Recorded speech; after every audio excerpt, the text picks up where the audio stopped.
ନେହେଙ୍ଗ୍ରାରେ 28ତମ ଜିଲ୍ଲାସ୍ତରୀୟ football tournament ଅନୁଷ୍ଠିତ।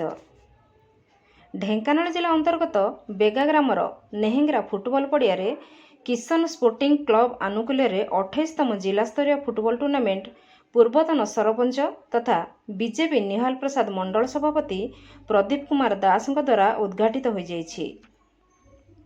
ଅନ୍ୟତମ ସମ୍ମାନିତ ଅତିଥି ଭାବରେ ଜାତୀୟ ଯୁବ ଜନଜାତି ବିଜେପି ନେତା ନରେନ୍ଦ୍ର ସୁଣ୍ଡି ଯୋଗଦେଇ ଖେଳାଳିମାନଙ୍କୁ ଉତ୍ସାହିତ କରିବା ସହିତ ପରିଚିତ ହୋଇଥିଲେ।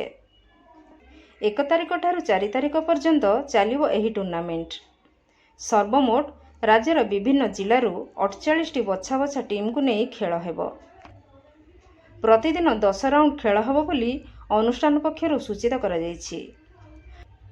ଆଜି ଆରମ୍ଭ ଫୁଟବଲ ଲିଗ୍ ମ୍ୟାଚ୍ଟି black panther football team Jajpur ସହିତ ଧାନେଇନାଳି ଫୁଟବଲ ଟିମ୍ ଢେଙ୍କାନାଳ ମଧ୍ୟରେ ଅନୁଷ୍ଠିତ ହୋଇଥିଲା।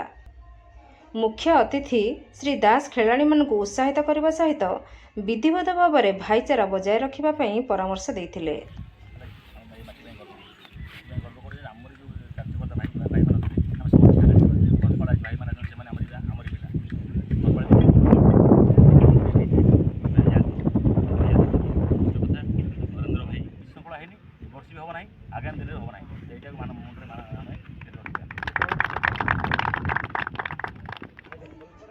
ଢେଙ୍କାନାଳରୁ ସୌମ୍ୟରଞ୍ଜନ ମହାନ୍ତିଙ୍କ ରିପୋର୍ଟ, ନାଗରାଜ ନ୍ୟୁଜ୍।